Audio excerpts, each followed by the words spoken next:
Have you ever heard the sound a scalpel makes as it slides over bone? If you haven't, it's a little like a knife scraping over a hollow rock. The bone isn't as solid as you might think, not as solid as the blade at least, and the sound has an eerie quality to it. The more I reflect on the sound, the more it reminds me of nails on a chalkboard or sidewalk chalk that kids drag over pavement. It's a weird noise that sets your hair on edge, makes you grit your teeth against the intrusive grinding. I've had a lot of time to think about that sound in the years following my wife's death. That was the sound that woke me up that night. It had been a long week. The department had been reeling over a series of brutal murders, and this was the first night I'd gotten to sleep in my own bed. I had been crashing in the break room, sleeping in my car, living one cup of coffee at a time, while we tried to catch this sadistic son of a bitch. I know many cops in the same situation, but as most of us are locals, the desire to see this guy brought to justice was palpable. The killer had been sticking to a specific area. My area, actually. He was killing with no pattern, no particular demographic, but he seemed to be sticking to victims in this particular part of town.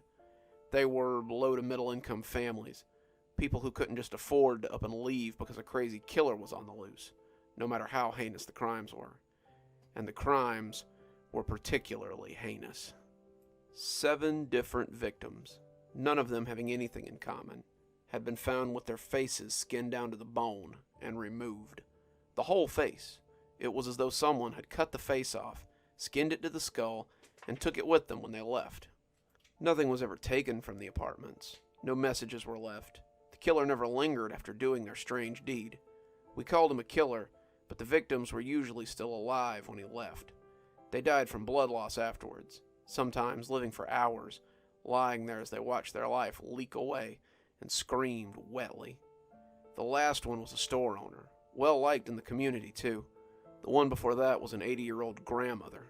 Before that it was a 19-year-old girl who was popular with the boys in the neighborhood. A bike messenger, a beat cop, an aspiring actress, a high school student who was once a beauty queen. None of these people had even known each other.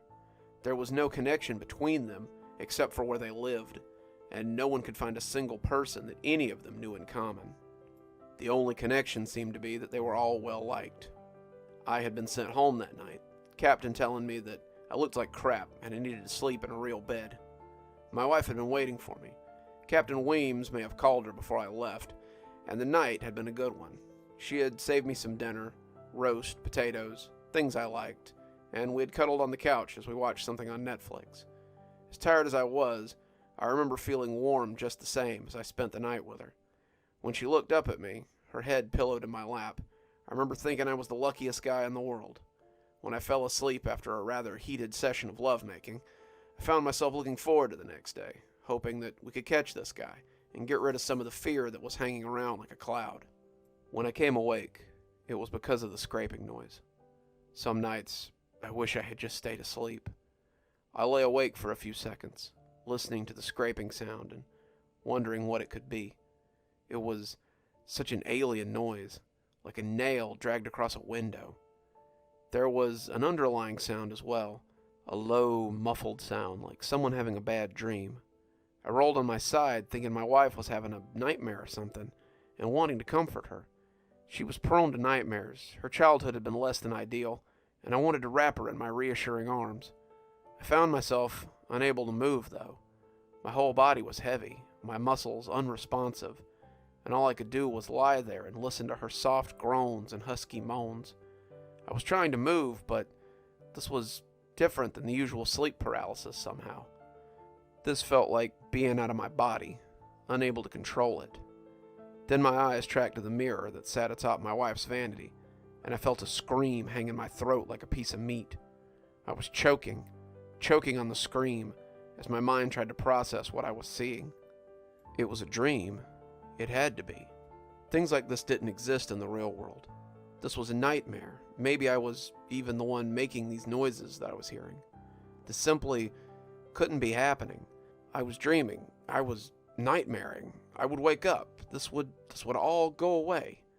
The longer it went on, though, the more I concluded that it had to be happening. The thing reflected in the mirror was nearly 7 feet tall. It crouched in the bedroom, leaning over my wife, as it slid one long finger over her face. Its head was large, like a big gray baby doll head, with the face covered by a grotesque mask that looked plastered on. There was a spread of red around the mask's corners, and it looked stretched and frayed as it lay pancaked across the creature's face. The creature's body was gray, long and disproportionately slim, on a pair of spindly legs that disappeared below the corner of the bed. What interested me most, however, were the long gray arms that ended in pointy fingers. Fingers he was currently sliding over my wife's face. He was tracing that long finger along the same track, again and again, and I could just see a trickle of blood sliding down one of her cheeks as I watched helplessly. I could see a trench working its way through the skin, the blood beginning to run more freely as he went. His eyes, his overly expressive blue eyes, followed the finger's path as he worked, and I tried with all I had to break out of whatever held me. The too big head looked up from its work, and I realized I was shaking a bit as I watched him. His hand stretched out, impossibly long, and one of those claws came to rest in my ear. It was cold and wet, like a fish that's been plucked from a stream. Suddenly, my shuddering stopped, and I realized why I couldn't move. This thing had done something to me, had done something to my wife. I was forced to lay there and watch as he went about his work. The process was not quick. Whatever tool he had at the end of his wrist was dull indeed. He had to make the circuit for nearly an hour and a half, and my wife's muffled cries were beginning to become more pitiful. The blood was really coming down now, pooling on the bed and turning the white sheet a deep red. I saw my wife starting to shudder, thinking she might come out of it. He touched her with one of those claws, though, putting the tip in her ear, and she went still again. I was going to have to watch as he took her face off. At some point, I think I realized that. All the realizing in the world, though, wouldn't prepare me for it. Finally, after what felt like days, he pulled the finger back and bent over her. He brought both hands up, 10 scalpel fingers peeling the face I had loved so much from her too white skull. That's the other sound I'll never forget. The sound of my wife's face being peeled away sounds like nothing so much as Velcro separating. I saw it in the murky glass as it came free. For just an instant, I could see the creature's face too. It pulled off the old mask, and I realized too late that it was the face of the shopkeeper we had found a few days ago. It put the face in its mouth, and as it chewed, I could see a face like a swollen potato, its mouth like a carved jack-o'-lantern sneer. Its rubbery teeth chewed at the flesh as those eyes stared blankly into space. It had a pair of way too expressive blue eyes, and for a moment I thought they might have come from a doll. They looked at me suddenly, locked mine as I stared into the mirror. Those horrible blue eyes held my gaze for a count of 20 before it slapped the new face on with a wet chuck sound. Those eyes stared back at me through the eye holes of my wife's detached face, and the creature went out through the window without a second look. Those eyes peeking jealously out of my wife's face were the worst part, and that face haunts my dreams every night. By the time I could move, she was already dead. She came out of it before I did, though. She lay on the bed, gasping wetly and calling for me. I didn't know if she could see me. Did her eyes still work? She passed out a few times as she tried to turn her head, finally just laying in her own blood and calling for me softly. She wanted me to save her, wanted me to wake her up from this nightmare. She couldn't be dying in her own bed after having her face cut off. I began to get some feeling back in my arms as her voice trailed away. I could flex my fingers, but my arms didn't seem to want to work until after she had already slipped off. The light had begun to peek in by that time, and I fell out of bed as I scrambled for the phone. I told them everything. I told them about the creature. I told them about its long claws. I told them about the paralyzing dread. I told them how it had taken my wife's face and left out the window. Their response was to send me to a therapist, to give me time to grieve, to have me work with a hypnotherapist, to try to decide if I had actually seen something. I quickly learned that they didn't want to believe what I had seen. They wanted to believe that I had created this monster from my trauma.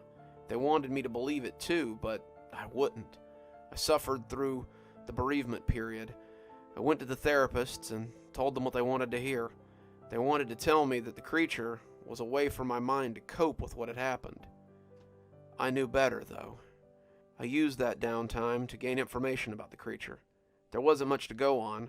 The crimes had all been committed within 2 blocks of each other, all in a central location, all in the part of town that housed several large apartment complexes. I asked around, seeing if anyone had seen anything like it, but I got very few answers. Some of the homeless people told me that they had seen something skulking about lately, but most of them were too strung out to be credible. A few of them led me to an abandoned underground station that had once been central to the area, but now stood abandoned. The homeless didn't stay there anymore, and if they did, they stayed there forever, or so they told me. After a month of bereavement, I came back with the information I had compiled. I was ready to hand it to the chief, but I returned to a very different environment. No one believed that I'd seen a monster steal my wife's face. I began to hear rumbles around the station that I was a suspect now. A 15-year officer had just laid there and watched his wife have her face taken off. Not likely. Seemed more likely that I had been out all night and come home to find her like that. It seemed more likely still that I was the killer, banking on the idea that my reputation would put me above suspicion. I didn't care. I knew what I'd seen, and I took my information straight to my boss. My boss, however, was in another camp altogether. Is this how you spend your period of mourning? I want you fresh, all this monster stuff out of your system. The others, they already think you're unhinged. The ones who don't think it, think you're the killer. You need to be careful talking about this kind of crap around here. Get back to your desk. You're on light duty until further notice. I don't want another word about this damn monster. I seethed behind my desk, already planning my next move. If it was proof they wanted, then it was proof I'd give them. I left early that morning and went to my home to prepare. I packed a bag, took my service pistol, and a shotgun from the hall closet. The little pump action fit nicely in my camp sack, as well as a rope, a flashlight, and some trail bars. I dressed warmly. The November weather was already becoming frigid after dark, and I looked back at my apartment before leaving, unsure if I'd ever see it again. I glanced at my wife's portrait on the mantel, though, and it was enough to send me on my way. This creature wouldn't be wearing her face for long. The old underground was a dilapidated relic, a toothless mouth that gaped out of the pavement. The gate was locked, but I had been told the fence was cut around the back. Some industrious vag had made a neat little hole to scurry through, and I entered the perimeter without much fuss. The sun had begun to set as I flipped on the flashlight, and it cast a red glow across the grimy tiles. The glow was gone after the second staircase, and I was plunged into true darkness. The outside had looked bad, but the inside was a ruin. The tiles had been shattered in places, light fixtures hanging from a leaky roof, and a single train stood like a hulk on a dead track. There was a constant sound of dripping water, a constant sound of scurrying feet, and it was easy to imagine that this was what Bilbo Baggins had found under the Goblin Mountain. I found myself swinging my flashlight around at every sound, my years of cool police training melting away as I descended into the station. Near the tracks, I found a handprint that looked red with dried blood. I jumped down to the tracks without a second thought, drawing my gun and looking right and left. My light fell across a fainted smear going left, light red staining the side of the train. I decided that was my direction. I moved quietly, not wanting to tip my prey off. He could have been hanging over my head for all I knew. If he lived here, he could probably see in the dark, and bringing a beacon with me would be as good as screaming down the tunnel. As I moved, I had little doubt that he knew I was here.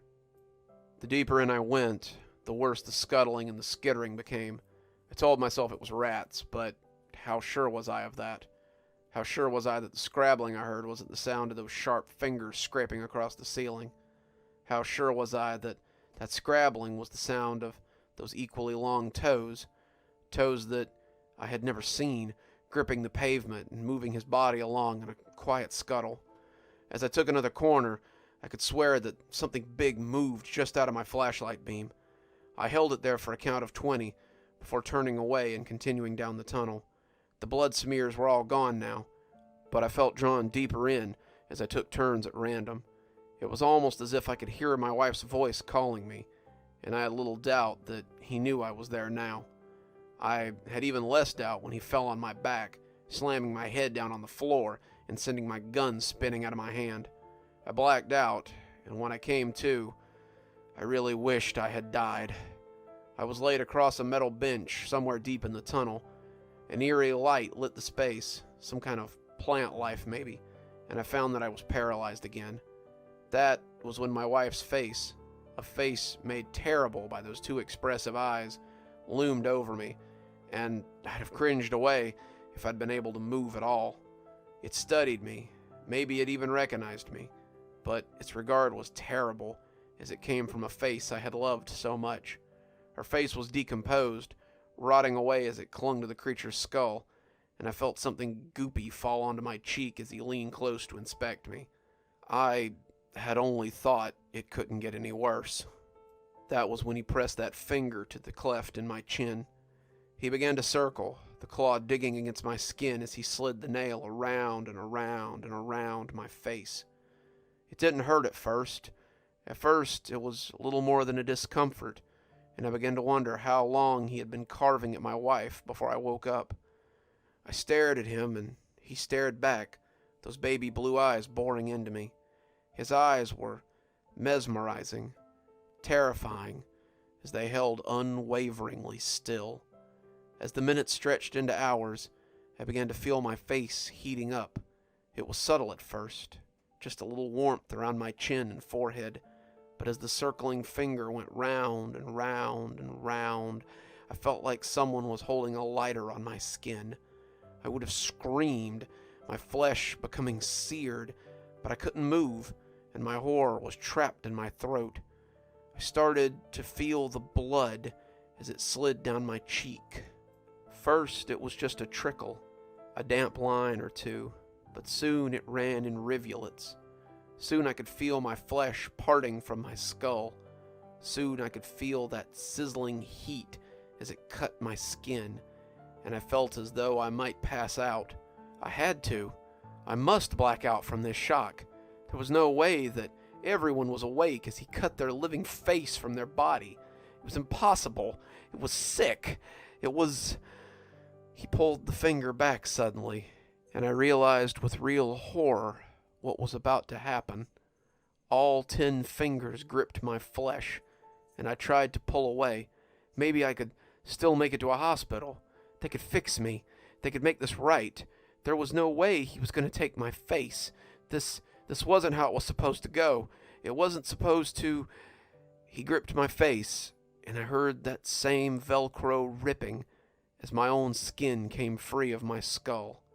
Then he devoured my wife's face as I watched, and slapped my own across the gore-soaked canvas that was his lumpy head. He hooted then. Hooted and cried in a strange, unknowable language. He turned to a deeper tunnel and cried out in pure pleasure as he fulfilled whatever ritual he was performing, whatever dark spell he needed these faces for. I hoped he would let me go now. I had lost a lot of blood, but maybe I could still get some medical attention. I felt groggy, but when I heard something struggling out of the depths of the tunnel, I felt something heavy settle into my guts. What fresh hell was this? Out of the darkness, lit only by whatever phosphorescence dwelled down here, came a hulking thing that slid on long gray limbs. It was spider-like, a massive gray blob that pulled itself along on something like tentacles. Each of them ended in the same hooked fingers as the creature.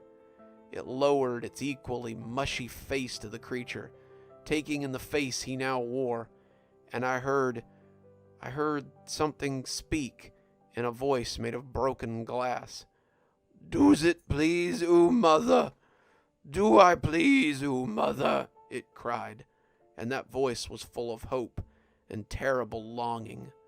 The gray creature leaned in, seemed to contemplate for a long moment, before it opened its shapeless mouth and whispered a single horrible word in a language like snakes crawling across my naked face. Ugly. Then it pulled itself back into the depths, and I heard the creature sobbing as it fell to its gray knees and wept. Then, suddenly I was running. My mind had set itself to autopilot, and my body and mind just couldn't take it anymore. Myself pushed against this thing in its terrible need, and my body propelled itself away before this knowledge could do my brain lasting harm. I ran and ran, blind in that lightless world, as the blood leaked down my naked face. If the creature came after me, then I never knew. If the thing that wore my face came after me, I never knew. I was running 1 second, the darkness pressing in all around me, and the next my world was full of light, and I was falling into oblivion. The next thing I knew, I was in the hospital, being told just how lucky I was to be alive. An undercover cop had followed me to the underground entrance, and had waited to question me when I came back out. When I didn't come out for several hours, he called in people to look for me. Those people had heard me screaming through the tunnels, caught sight of my faceless form in their flashlights, and caught me just before I fell. I had nearly died on the way here. I had simply lost too much blood, and my body was in some kind of shock. They had sedated me, my night terrors causing me to buck and scream, and I had spent nearly a week in the hospital bed. No one thinks I'm crazy anymore. No one thinks I'm the killer anymore. Certainly, no one believes I cut my own damn face off. I'm writing this as a warning to anyone living in the area. Get out. Leave your home, and get out. The creature has no rhyme or reason for his actions. He seeks only to gain something that I believe he will never find. I'm safe now, a faceless horror who will have to live his life with the knowledge I discovered under the city that day. But you needn't suffer my fate. Get away from the Cheapside. Get away from the concrete apartments. Get as far from the city as you can, lest you be one more face for this monster to show his mother.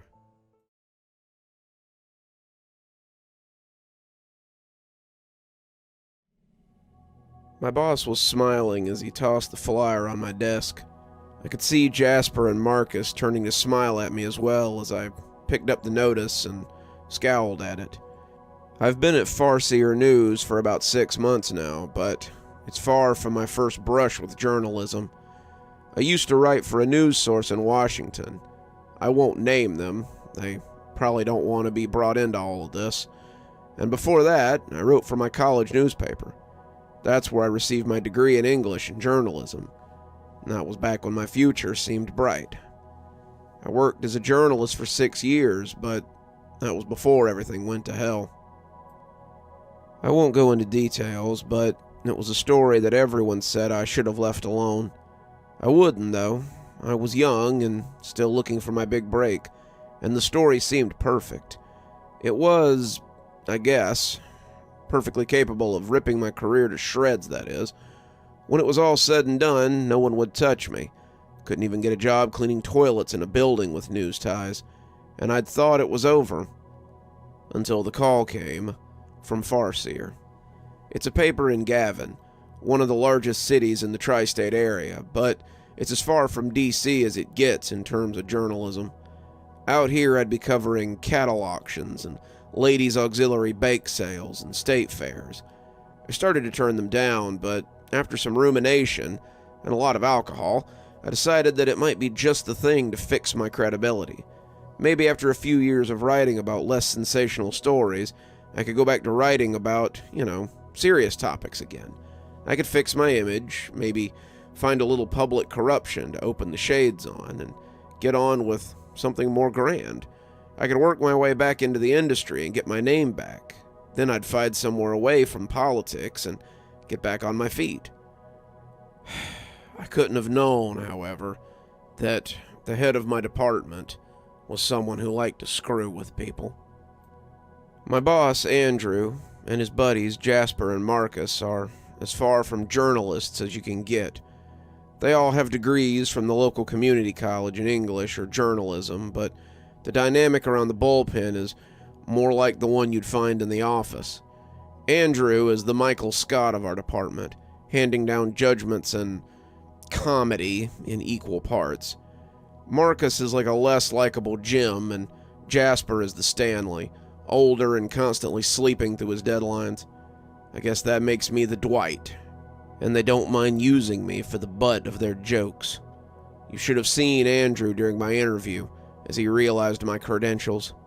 He looked almost gleeful at the prospect of having a real journalist on his team that he could mess with. Case in point, the flyer he had just tossed down was for the closing of a local institution in the neighboring town of Foreman. The closing of a discount warehouse store that had existed on the corner of Beck and Mills since the Depression. "What's this?" I said, looking up from a story that I'd been writing about last week's big event. "That is your assignment for today, old junior field journalist." Junior field journalist was another thing that Andrew had made up to demean me. He knew I'd been a hotshot columnist in the big city and decided to take me down a peg with the big stories he handed down. The stories were everything from dog fashion shows to pumpkins that looked a little like Elvis. He found the obscure stories seemingly from nowhere, and he handed them to me with the air of someone bestowing great honor on a lesser. He mostly did it so he and the other community college journalists could laugh at me as I went off to chase the story. "Can't anyone else do this? I'm working on the governor's Clean Air Initiative piece." "Actually, I sent your notes over to Jasper, so you'd have a free afternoon to give this story your full attention."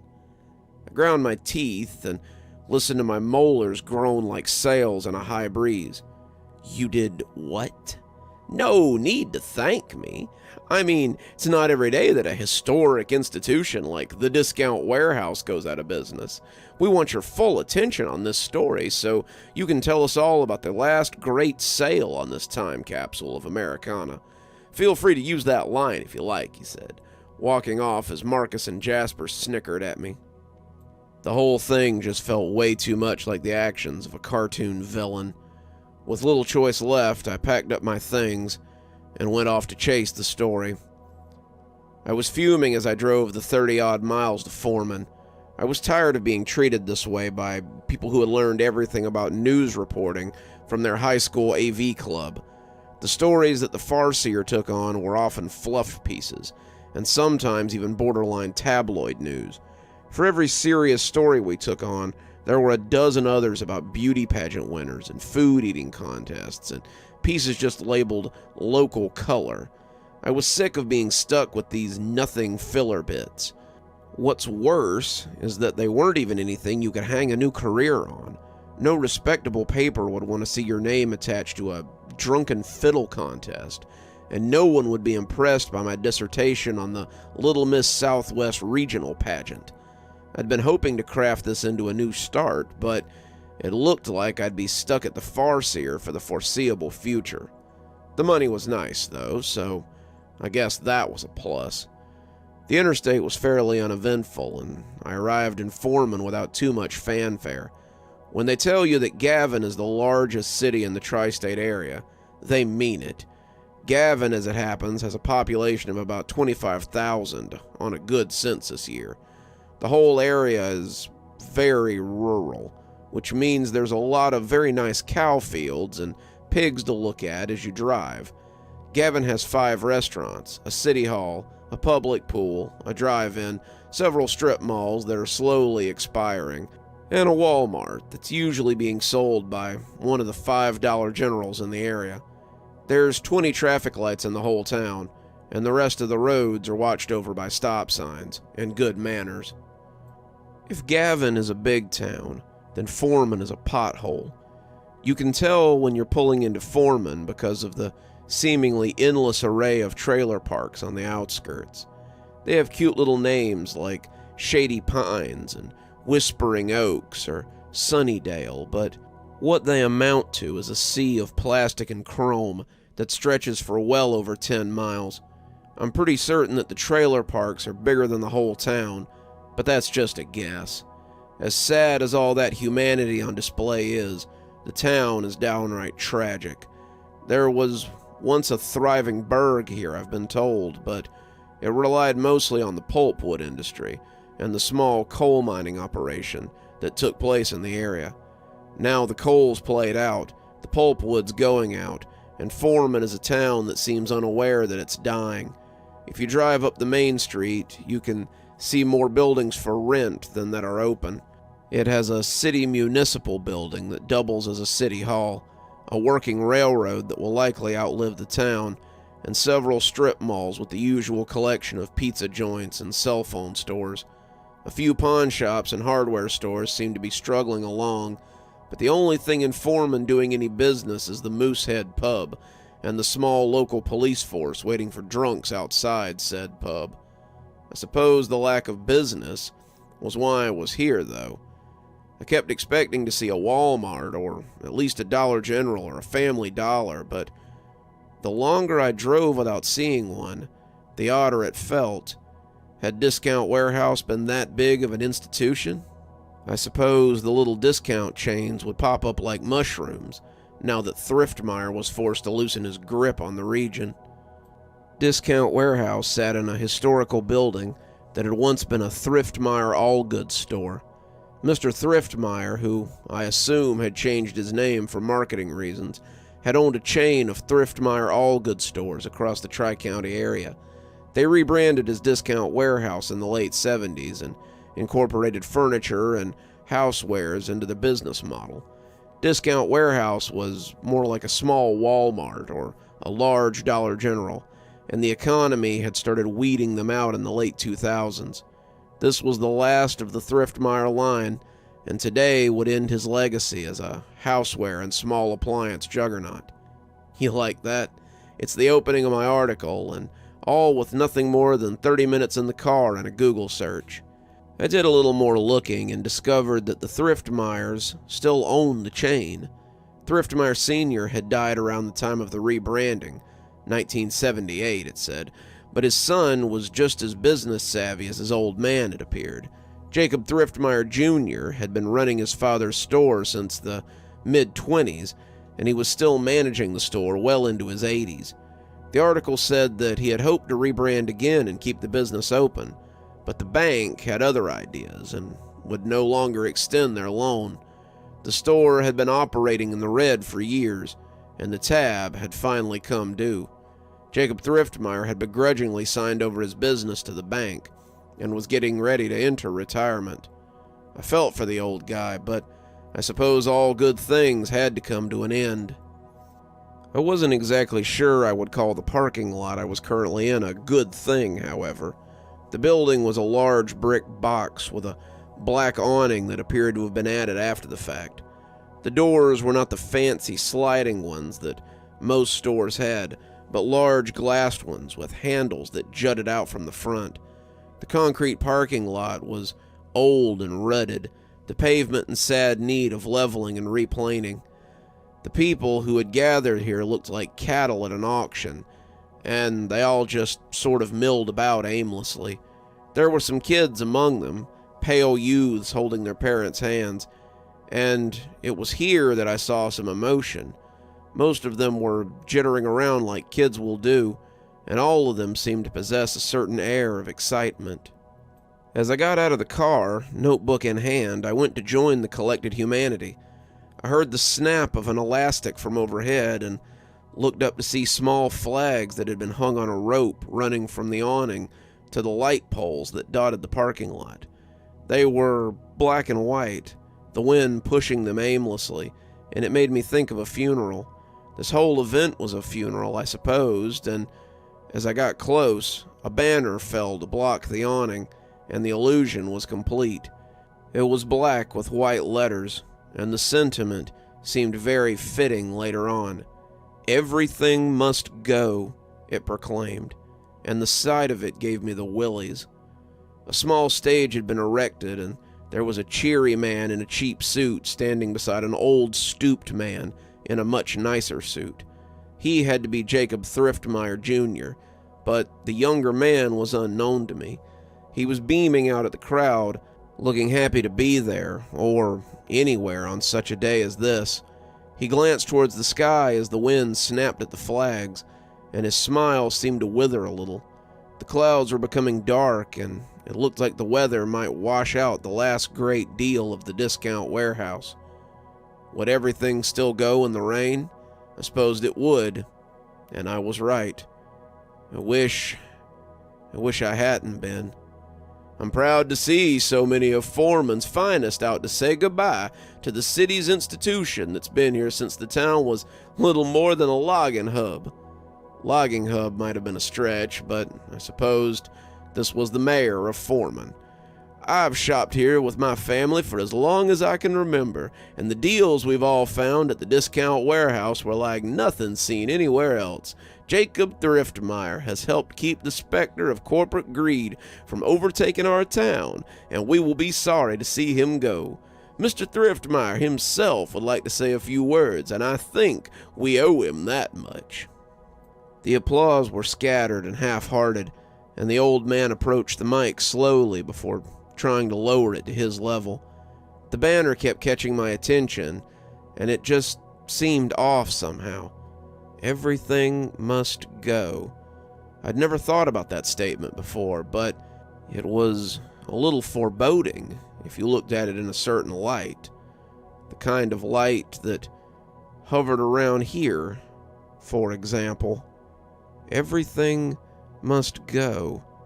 If everything went, then what would be left? Would Foreman remain? Would Gavin be safe? How much would be left behind once everything had gone? The reedy voice of Jacob Thriftmeyer Jr. brought me back to the stage. Thank you, Mr. Mayor. My father opened up Thriftmore All Goods a year before the Great Depression sunk its claws into this country. I have strived to keep his legacy afloat, but it seems I have failed. I have failed this town. I failed all of you. And now, we must pay the price. I furrowed my brow as I took a shorthand missive of the speech. This was a weird one, even for the ramblings of a geriatric store owner. The people seemed as confused as he was, but the children seemed to know already. While the parents stood in polite boredom, the children were looking around with what I thought was excitement, but I quickly realized was fear. Their neck hair was up for some reason, and they all seemed on the edge of fleeing. It was like house pets just before a tornado hits. They sense the change in pressure, the change in the air, but they can do nothing but wait for it to hit and hope it doesn't simply squash them flat. That should have been a warning, but I ignored it yet again. I was here to get a story, and I meant to be done with it before the whole day was wasted. This store held the town together, in hard times and good times. Many of you have bought your furniture here for your first place, the crib for your first baby, the groceries for your last meal. But today, it all comes to an end. Today is the final moments of Foreman. So, drink them in while you can. The mayor was looking at him oddly, some of those who had come to watch looking as if his words had broken through their daze. The children, however, stood straight as fence posts, just waiting for whatever was to come. They seemed to sense the portents, and I remember thinking that some of them might make it out, though I didn't know why the thought had occurred. Make it out of what? What would they need to escape?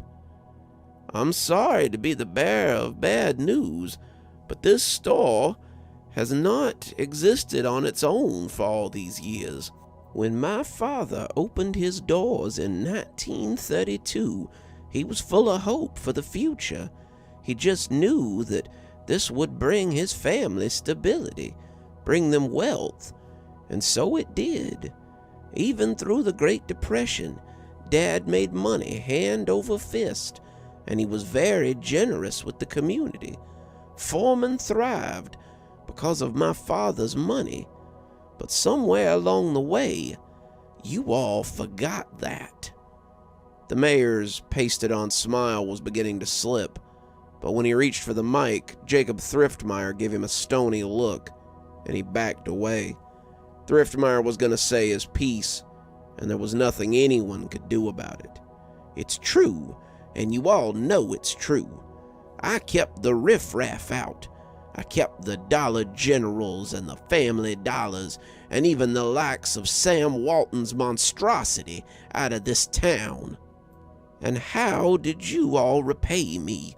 You turned your noses up at the local businesses, at the businesses that had made this town great, and you drove to Gavin or Bryson or he spat onto the hot top, McAllister, to shop at Walmart and Target and Costco as the town died around you. You put pennies over people, and now you reap what you have sown. He looked out across the crowd, looking furious with them as they looked down sheepishly. I was astonished. Did he blame them for the fall of his empire? Don't bother looking contrite. I know what all of you think. I know you think that those vultures will be here to nibble my corpse once my store is closed. But you are wrong. You don't live as long as I have without picking up some tricks. And today, I give you all my last deal. He wetted his lips, preparing to speak the words that must be spoken. He turned to the doors, and when he thrust his hands toward them, they opened to reveal the horror they had been holding at bay. Everything must go! As he said it, the doors came open and a thick black smoke came pouring out. It was almost like floating tar, the cloud impenetrable as it hovered out. The effect was galvanizing. The sleepy crowd began to murmur and then to back away. They were unsure what to make of this, but as they got closer, they began to scream and run from the encroaching smoke bank. Some of them, however, stood mesmerized by it. Some walked towards it, and those who disappeared into it were lost within that smoke. I saw most of this, however, from the inside of my car.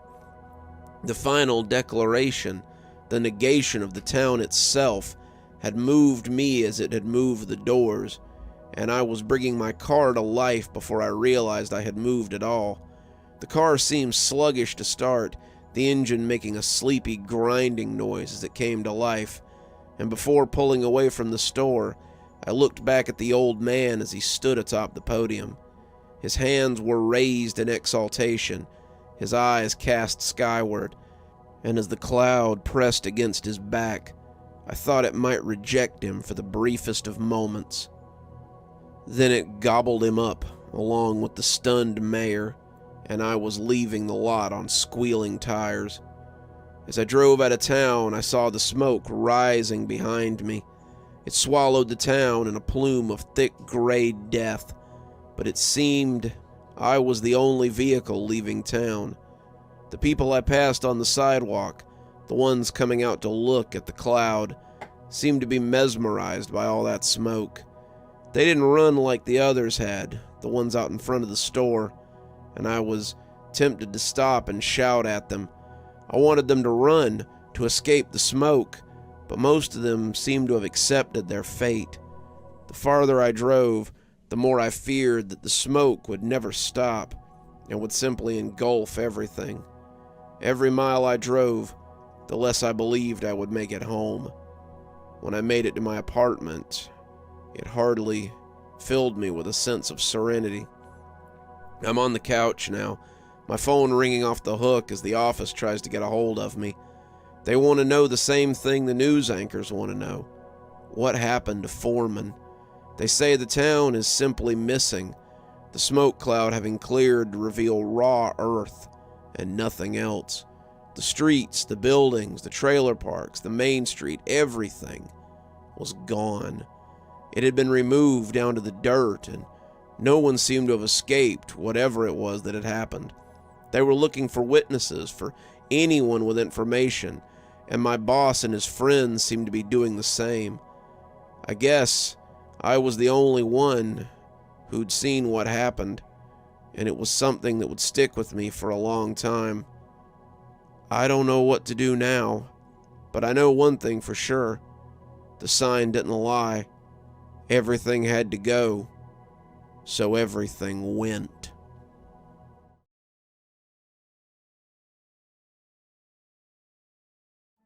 Grandma and I have been roommates for about a year now. That probably sounds pretty weird for a 23-year-old girl to say, but I have to say it's been a pretty great arrangement. My girlfriend and I have lived in the apartment for about 3 years now, both of us deciding that campus housing wasn't for us. Grandma may be sort of a new arrival, but I gotta say, she's probably about the best roommate I've ever had. She cooks, she cleans, doing so despite Regina and I telling her that we don't expect her to, and our laundry always seems to find its way into the closet once the hamper is full. She was one of those hippie types who missed the 60s and is incredibly chill. I don't know many other grandmothers who like to sit on the back porch at night with us and have a beer and smoke a bowl. She doesn't judge me for what most people over 50 would consider an unnatural relationship either, which means the world to Regina and I. She told my girlfriend many times that she considers her a second granddaughter, and the people in the community tell me how cool it is to have someone like my grandma in our lives. Most nights, while we sit on the porch, having a beer or two and passing around some stuff that's not strictly legal here, Grandma would tell us how this reminds her of how she and her friends acted when they were young. My friends and I would sit on the veranda and drink wine sometimes. The nights in Greece are warm, and we used to just sit in our shifts and tease the boys when they came by. It was a marvelous time to grow up. The war was a distant memory, at least for those of us who were young, and life was full of possibilities.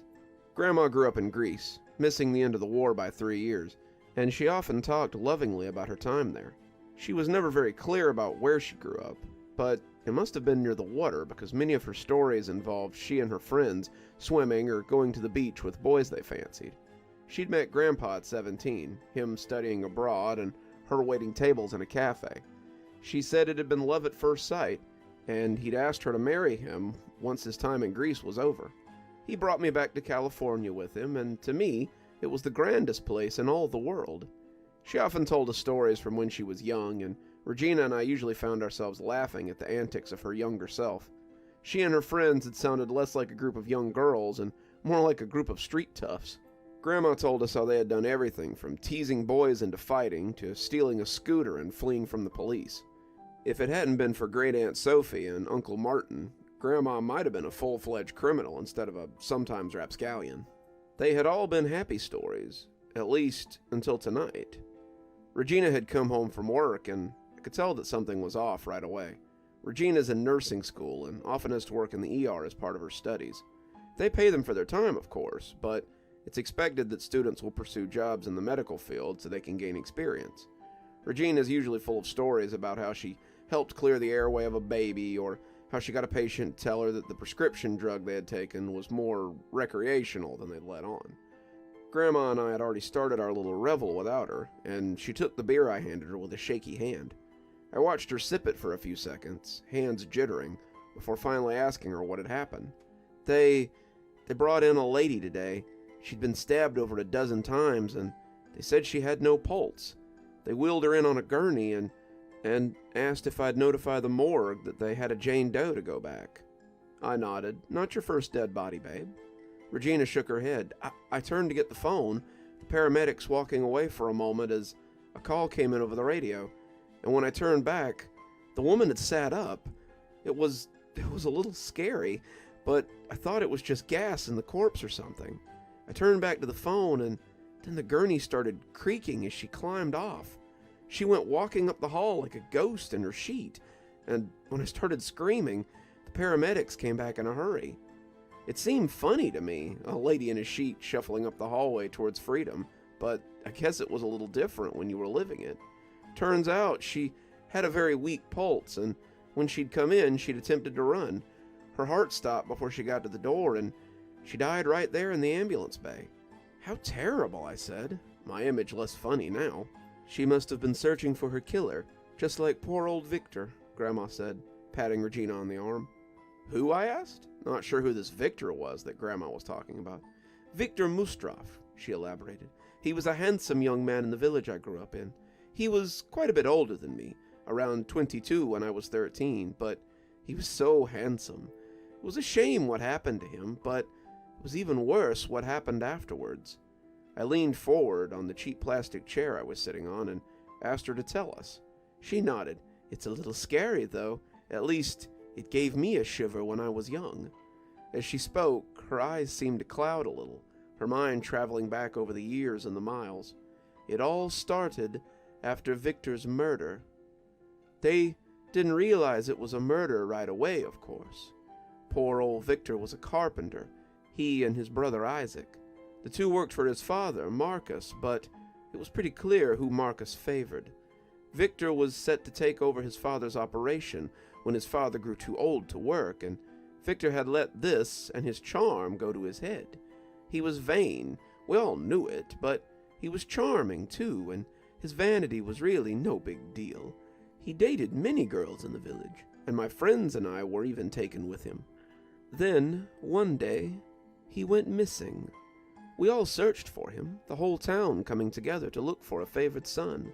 Isaac came with us, saying that his brother had left the job site after saying he had to go do something. We searched the woods and the hills and everywhere around the village, but we couldn't find his car or Victor. He was simply gone. A week went by with no sign of him, but most of us just assumed he had taken after some woman from out of town. Victor was prone to that sort of behavior, but this was the longest he had ever been gone. Isaac went right on working, like his older brother wasn't just gone. Marcus, however, was inconsolable. We saw him many evenings sitting on the porch, sot drunk and weeping openly. Isaac would often be trying to console him, but Marcus wanted nothing from that one. My friends and I changed sides of the street when we walked past Marcus's house, not wanting to get drawn into their arguments. Then, one night, someone said they saw something strange. I heard it around the market first. It was an older woman, someone's grandmother, who said they had been walking home when they encountered someone they thought was Victor. He was staggering on a badly twisted leg, kicking up dust from the cobbles with every shaky step. His clothes, however, looked like the kind of garments a dandy might wear. His vest was filthy. His pants left a trail of water when he walked. I called his name, thinking he might have been in an accident, and when he turned around, I thought for certain I would faint. The hair was wet and lank, the curtains seeming to spin in slow motion, and then I could see the weeping crater that was his face. He had no eyes, no nose, no mouth, and the holes where they had been did little but gurgle and wheeze. I screamed, turning away in my fright to clutch the edge of the fountain, and when I looked back, it was gone. I scoffed at her story as the other old ladies clutched their rosaries and told her she was lucky to be alive. Old women often made things up like this, I thought in my youthful wisdom, and went back to shopping. It was likely just some beggar or a scarred-up vagrant. I told my friends about it that night as we sat smoking on my mother's veranda, and we all laughed at how silly she had been. When Julia saw him that night on her way home, it changed our outlook a bit. Julia was supposed to spend the night, but she ran home after dark to get something. She was gone for a little while, longer than I had thought she would be, and when she came back, she was out of breath and sweating, close to hyperventilating. It took us quite a while to calm her down, but finally she told us that she had seen the man from the old woman's story. It was just like she said, she gasped, her face fearful as she recalled it. I was going home to get my records, and when I came to the plaza near the fountain, I heard a weird dragging sound. He came out of an alley, and I turned to see his smushed face looking straight at me. I ran as fast as I could, but it seemed that no matter where I went, he was limping close by.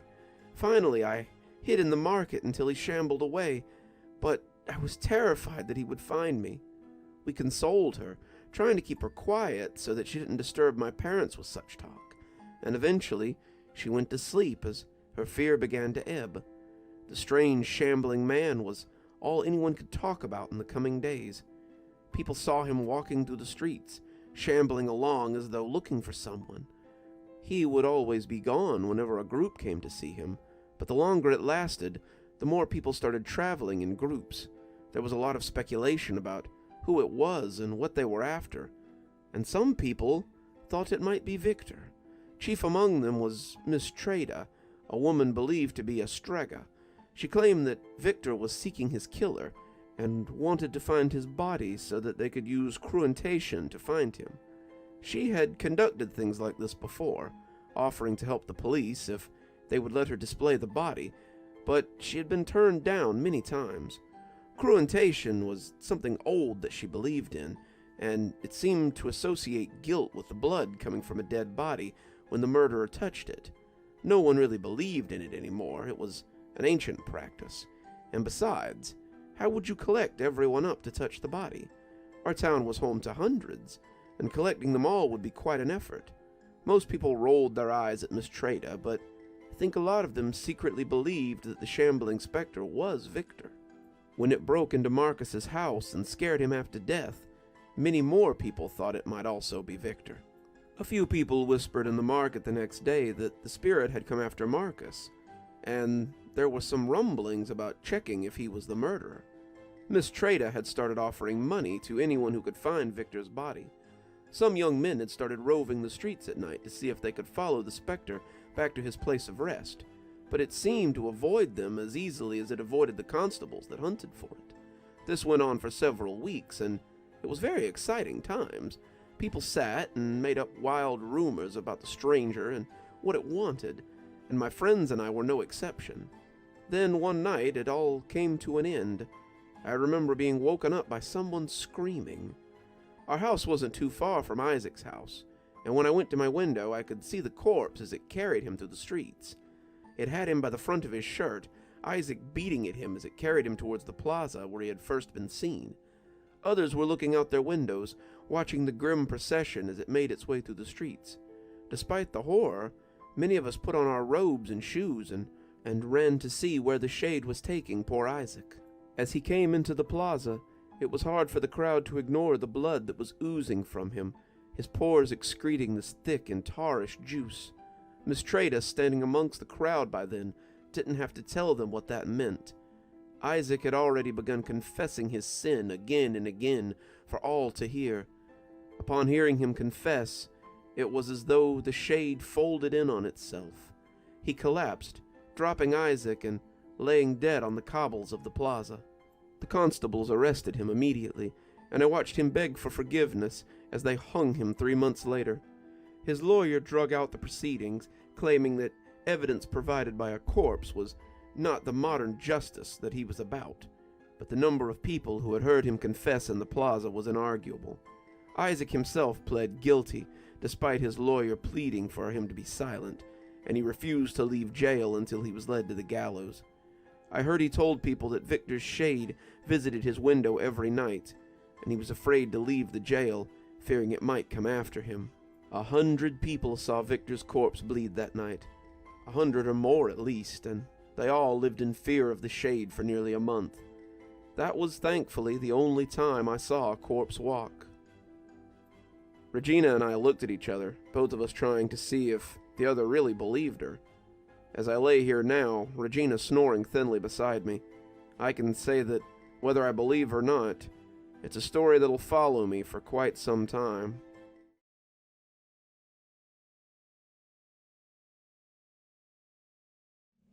I heard he was a mute, and the clapping's how he communicates. I heard he's a ghost, and the clapping's how he gets your attention. I heard you're both big old babies who will believe in anything. Daryl and Gary looked up incredulously at me as I grinned back at them from across the lunch table. Oh yeah? Well, he's been linked to the disappearances of like 4 kids now, so sounds like a pretty good reason to be afraid to me, Daryl said, sounding mad. I just shrugged at him, popping a french fry into my mouth and savoring the salt. There's no proof that this clapping man is responsible for a candy bar going missing at Dell's, let alone Mike Frazier getting snatched. The clapping man story was something that had been circulating for a while. 3 young kids had gone missing first, all of them heading home from somewhere or another, and some of the witnesses had reported hearing a clapping sound before they had gone missing. One of them had even reported seeing a man shape in the woods before hearing the clap. They didn't have any details about the guy, but they said it looked like a person's shadow with long arms. Mickey had been the most recent disappearance, and the one that made the cops around Tiger the most nervous. The first 3 had been younger kids, elementary school students who hadn't looked like much, but Mickey had been a 17-year-old farm kid who was built like a linebacker. The story was that he was trying to find one of his dad's missing sheep around dusk and had just never come back. The stories were that he was near a Kendall-covered bridge and that the sheep had been found dead underneath it the next day. There were the usual rumors that Mickey had run off or left with some girl, left with some boy for all they knew, but those of us who had known Mickey kinda doubted it. Mickey was slow. Not like special ed slow, but he was slower than average. He loved his family. He loved working on his parents' farm, and the thought that he would just run off when he couldn't come back with the sheep was laughable. Mickey liked football too, but if his dad had asked, he would have given it up in a heartbeat. The cops knew this too. That's why they were sure that Mickey had been taken by someone, and that someone had to be big. The bell rang then, but we kept our seats as the good little sheep dispersed around us. We'd leave when the monitor finally told us we had to, and not a minute before. Gary still looked a little nervous as the cafeteria cleared out, but Daryl was pretty used to it. Daryl and me had been hellions since we were young, but it was a life that Gary was slowly getting used to. I'm not a bad kid. Not really. I love my mama, I respect my daddy, and I keep my truck well maintained. I'm good to my girl, when I have one. That being said, I have no time for weakness or rules. The only rule I know is that the strong rule, and it's a rule that I learned from my daddy. If I'm strong, and I am strong, I should be able to do what I want. If other kids don't understand that, well, that's their problem. Just like when I push them down and show them who's boss. Daryl, Gary, and me never really considered ourselves a gang or nothing, but we pal around because we all believe that when you're strong, you're right. Miss Gladys looked our way, and I grinned at her and waved. Miss Gladys is cute, but she ain't strong. She teaches home ec, and she drives a Spark. Nothing about that says strong. She's come over before and tried to talk nice to us to get us back on the straight and narrow, but it never does any good. Eventually, she stopped trying, and when she turned to call Mr. Gersh, the shop teacher, we took to our feet and cleaned the table off, heading for class. Gersh was strong, an 8-year combat vet with scars to prove it, and he was not to be messed with. We were halfway to class when the bell rang for the start of 5th period, and I looked at the boys and told them I thought we should maybe take the rest of the day off. I gotta get to math, Gary said. If I don't keep at least a C, they'll kick me off the football team. Same, Daryl said with a sigh. If I don't pass history test today, my mama says I can't run the roads this weekend. Come on, man, just come to class with us. Beer will still be there after school. I blew a big old raspberry at him and told them that if they wanted to be pansies, then I'll go drink it all up before they got there. They begged me not to go, but I was done for the day. School had never really held any appeal for me, and I'd already figured I'd drop at the end of the year and go on to hauling lumber like my uncle, or go to farming like my dad. I was too dumb for the army and too lazy for college, but at least I'd figured it out a year before anybody else. Have fun in class then, I said, waving as I walked to the parking lot to get my truck. The little Ford Ranger that Daddy had given me wasn't much, but it was fine for now. I really wanted one of those big old F-350s like my uncle had, but I'd either have to save up a bunch of money or steal one to have something that nice. The Ranger was fine, and I slunk out of the lot in low gear before turning and flying up the road for home. The dirt roads of Tiger were like a second home to me, and as I put the schoolhouse behind me, I thought again about just leaving on one of them for parts unknown. What was there really here for me? A dead-end job and a naggy wife, squalling kids and a mortgage I couldn't pay, a bottle of beer after work with the boys, a loveless marriage that would hang like a shackle around my neck, maybe a trip to Stragview if I wasn't careful, or a telephone pole in the night if I'd had a few too many beers. I didn't like to think too much about the future then, preferring to live in the moment, and just this particular moment was about to contain a 12-pack of beer. I pulled up behind the barn so Daddy wouldn't see me if he came home early. Daddy was at the farmer's market till around 4 selling his wares, and I figured he wouldn't be the wiser of me cutting school. I walked off into the field of peanuts, this year's crop, and on into the woods beyond.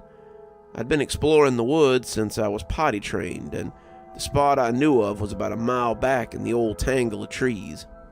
Daryl and me had found it when we were still small enough to squeeze between the roots of the snaky trees and make a clubhouse down there, and it now served as a spot for us to drink and smoke and bring girls to for some privacy. The forest was familiar, an old friend that had protected me sometimes when Daddy had a little too much to drink, and before I knew it, I could see the old growth of trees in the distance.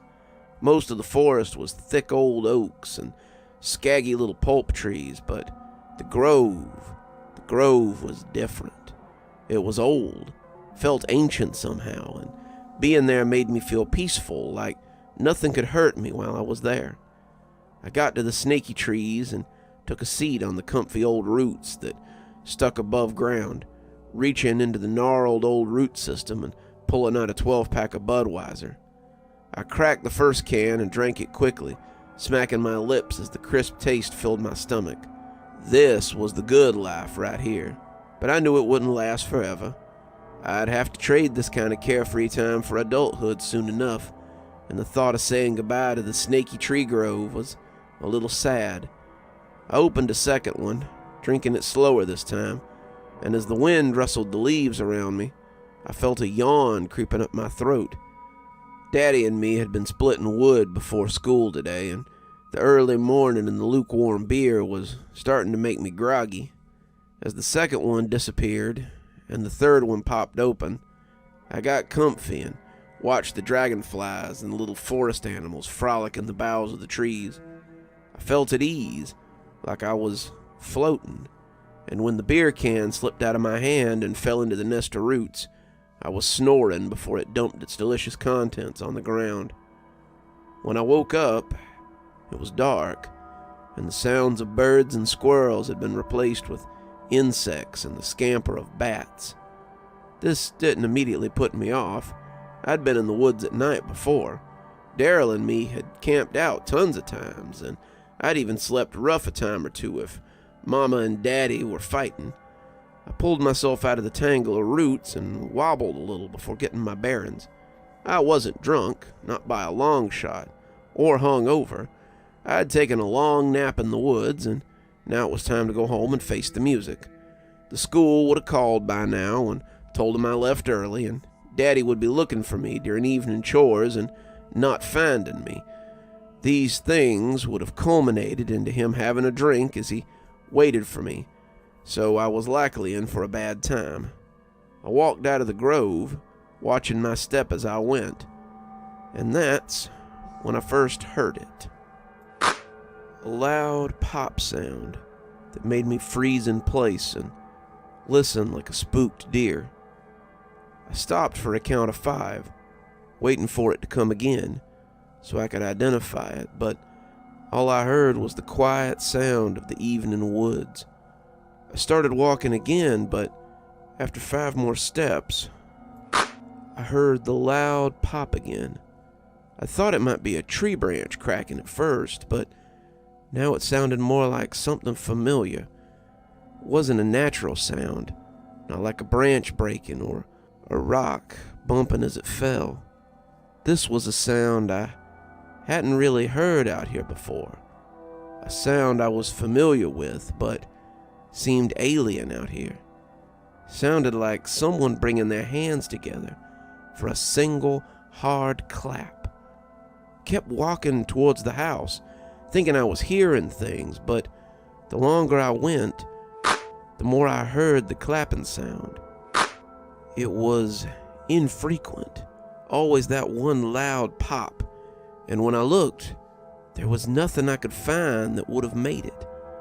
The longer I walked, the more freaked out I got at the popping. I found myself looking for man shapes in the woods, thinking about what the kids had told the cops. It was big, like someone's shadow standing in the woods. Its arms were longer than usual, and they'd heard a loud clapping sound before their friend had disappeared.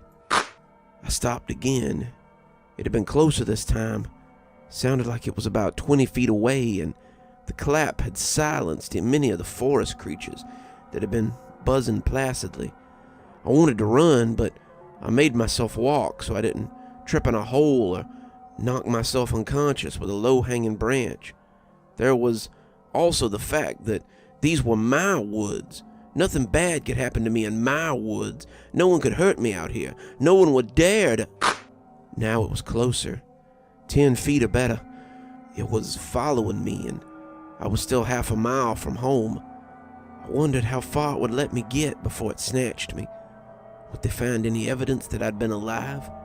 Would they ever find anything? I quickened my pace. Holes be damned. I needed to go. I needed to get out of here. I needed to be behind my door with the lock thrown and the bolt pushed in. I'd hug my daddy and tell him I was sorry and take whatever punishment came, but I needed to know that the monster or freak or whatever was outside couldn't get me. I ducked a branch that I saw as a vague outline and kept moving. The popping had stopped for now, but I knew I wasn't safe. I had to get home. I had to get home. I had to get... I turned my head in the direction of the sound, and there it was. He was man-shaped, that was for sure. He looked like a bulky fella, his arms and legs just thick outlines in the murk. I couldn't see his eyes, but I could feel him on me.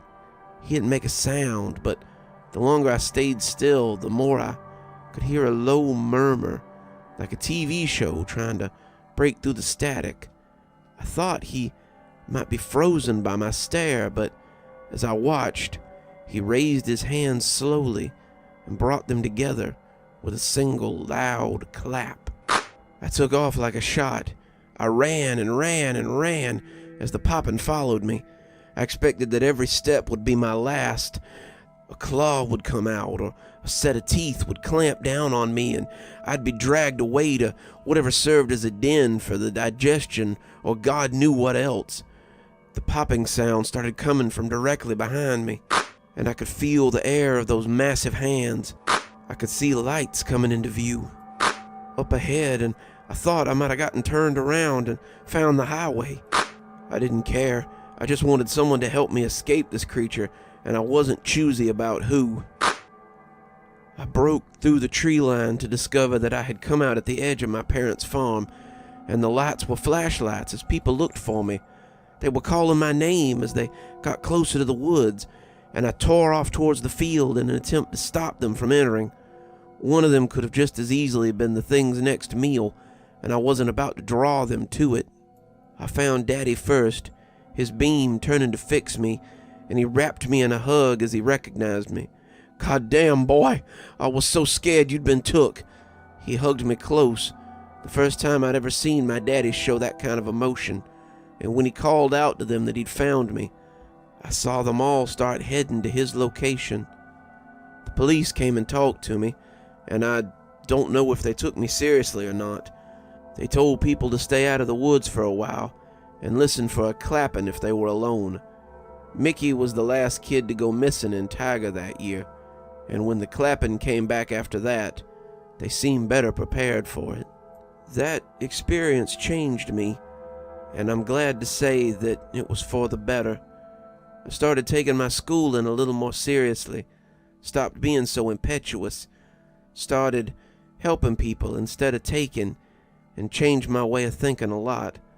I still believe that strong people are important, but now I also believe that they have a responsibility to help those who aren't strong. I started volunteering to go out and woodland rescue, searching for people who'd gotten lost or looking for remains, and I got approached by the Park Service to see if I wanted to work with them. Now I help educate people so they don't get lost, and I find people who have gone missing. In a way, I guess I owe the Clapping Man a debt. He saved me that night from becoming a monster too, though I doubt it was his intention.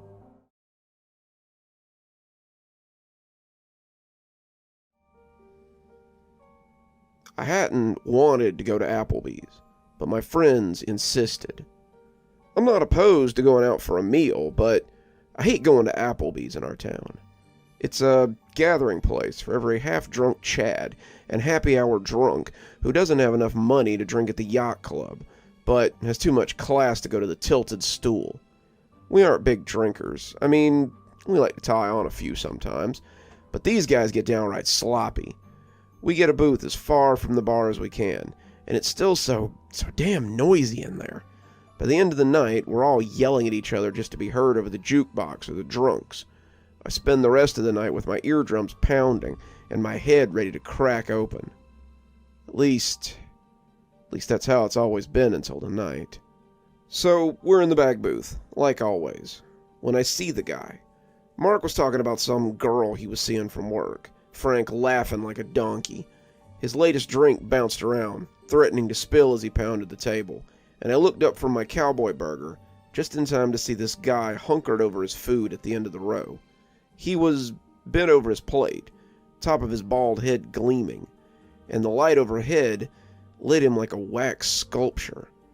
I'm not usually one for people watching, but this guy kind of stood out. He reminded me of a story from Temple, back when I still went with my parents. They told us a story about a guy who'd built a creature to get revenge, a golem, and that was my first thought when I saw this guy. That sounds a little harsh, but I only mean he appeared not like a man, more like the approximation of a man. He had a white button-up, a red tie hanging loose around his neck, and even from here I could see the sweat starting to pool under his arms. Despite the noise, I could hear him almost perfectly, too. At first, I thought he was eating his meal real loudly, bent over at the waist like a dog. But the longer I watched, the more I thought he might be crying. His shoulders were hitching in slow up and down jerks, and he appeared to be sobbing into his plate. I felt a little voyeuristic as I watched him. Poor guy was probably living what was the worst day of his life. He'd probably been stood up for a date or lost his mom, and here I was just watching. When Mark nearly leaned into my ear, I jumped a little when he spoke. "What you looking at, Pally?" He followed my line of sight and found the poor guy before I could. Whew! That's a guy who's got a date with a rope later. Frank turned to look, but winced as Mark kicked him. "Don't look! Ain't you got no sense?" Poor fella. Kinda looks like this guy that came into the gas station the other night. He comes in high as a kite, and when I wouldn't sell him beer, he just starts crying, and Mark went on, but I wasn't really paying any attention anymore. I felt a little bad for continuing to watch him, but I just couldn't turn away. Something about him was mesmerizing. It was like driving past a car crash and being unable to stop staring at the bodies on the pavement. You know it's wrong to stare, but you just can't stop. Frank was braying laughter again, and I could see our waitress contemplating whether to cut him off or not as she came to get our plates.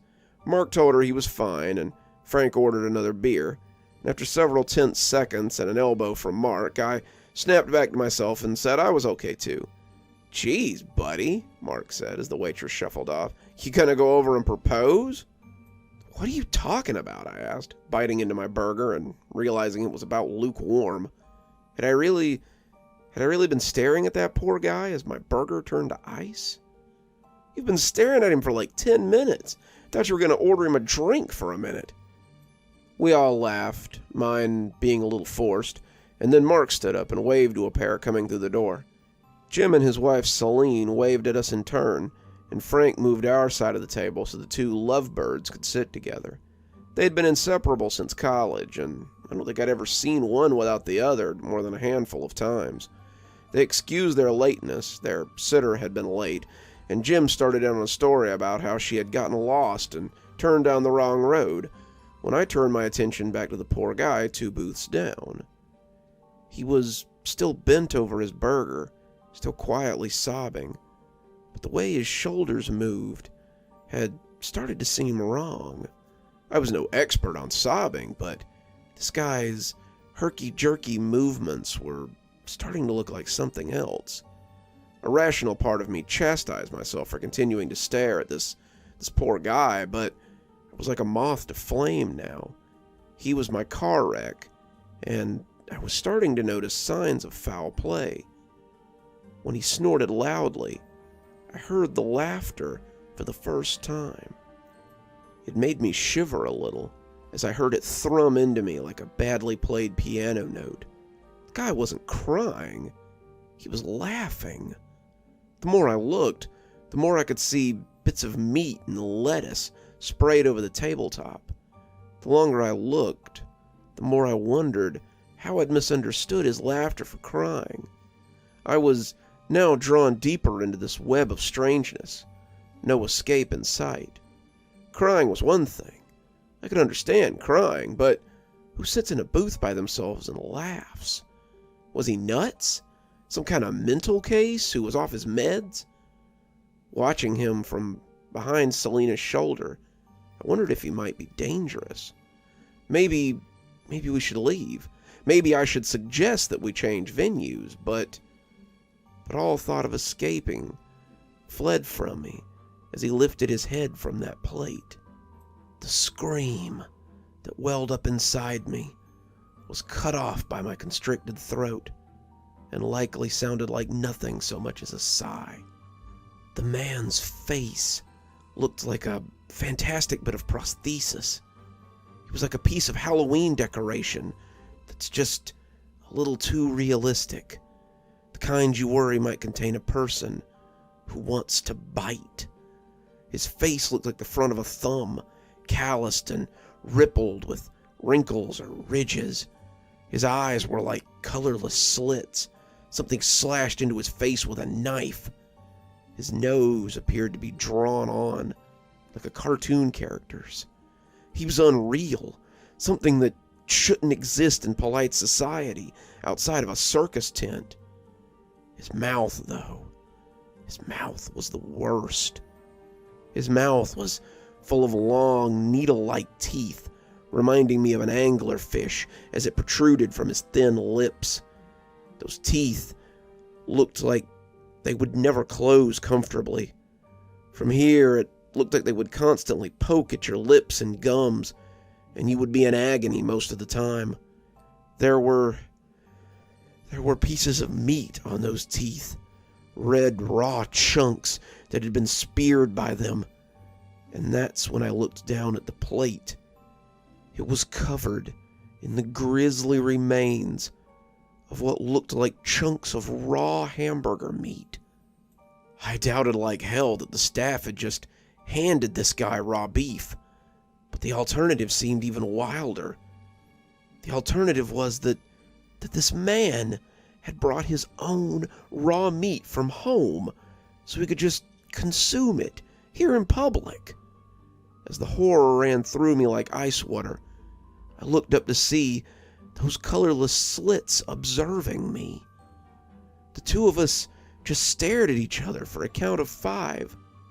Then he pulled those thin lips and monstrous teeth into a smile, and I could see red pooling at the edges of his flesh.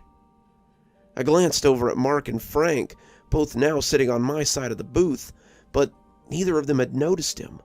The 4 of them were involved in a conversation like there wasn't a monster sitting 12 feet from us. It seemed impossible that anyone could be having a normal conversation so close to that creature. Its very presence should have triggered some ancient primal node deep in our brains and forced us to either destroy it or flee from it. The 4 of them were talking about jobs and school and Jim and Celine's daughter, while this thing got to exist in humanity with the rest of us. It was too much to handle. Suddenly I wanted out. I wanted to be anywhere but there. I tried to tap on Mark to get him to move or to look up or just acknowledge that I was losing my mind within easy reach of him. But my body wouldn't respond. I managed to flick my fingers at his arm, bumping him a little, but he only rubbed a hand over it as if a bug had landed on him. Celine was talking about the new Pokemon game, and Mark and Frank were just nerdy enough and broke enough to be enraptured by her descriptions. I was stuck in a state of eye contact with that thing, and the longer I looked, the more it seemed to drink me in with those strange eyes. Then, without warning, it began to sink down in its seat, becoming lost beneath its table. I panicked. Suddenly not being able to see it was worse than having it on display. Could it sink beneath our table? How far could it go? How close could it get? I was suddenly imagining the damage those teeth could do to a foot, even a foot within a shoe, and I pulled mine up a little higher as Selena's words washed over me. He didn't resurface for quite some time, and you would have said that such a thing would not have gone unnoticed. Then he slid back up from under the table on the opposite side of the booth. He was grinning from ghastly ear to ear, and he looked like a little kid who's trying to play with the table behind them. There was still a table between us and him, but I was no longer sure how much protection that provided us. I didn't know his mental state, and whether he meant to do us harm or not, but when he dipped back down again, I started shaking. "What's wrong with you?" Mark asked suddenly, turning to look at me as I shuddered beside him. I pointed to the empty plate where the man had been sitting, and Mark looked over before scoffing loudly. "Oh no, your boyfriend left. Don't worry, I'm sure most of those guys at the bar will take you home if you ask them nicely enough." "What's going on?" Jim asked, noticing my discomfort and looking alarmed. "He's obsessed with the guy that's sitting a couple of tables back. Couldn't take his eyes off of him, I swear. Thought he was gonna try to console the guy for a minute. Dude was just sitting there crying, and this freak's over here looking at..." The bald, sweaty head began to surface behind Selena, and when I shouted for her to look out, the whole restaurant went dead silent. Jim and Selena turned to look, but there was nothing behind them. I'd had enough, though. I pushed Mark and Frank out of the way, freeing myself from the booth as I went to go check under the table behind us. He'd be crouching down there, grinning like the little goblin that he was. But as I got down on my knees and looked beneath, I was greeted by nothing but an empty space. The waitress asked me what I was looking for as I moved to look under his table as well, but by then I was already intent on leaving. I got in my car, threw the keys in the ignition, and sped off as fast as I could. Sitting at home now, I can't get that image out of my head. My phone's been blowing up, and I know my friends are worried. I can't make sense of it. What was that thing? Why did it take such an interest in me? Is it dangerous? Did it follow me home? Every time I close my eyes, I see those repulsive needle-like teeth and the no-color slits looking back at me. Every time I close my eyes, I wonder if I'll ever be able to see anything. Every time I close my eyes, I wonder if I'll ever be able to see anything but that creature again.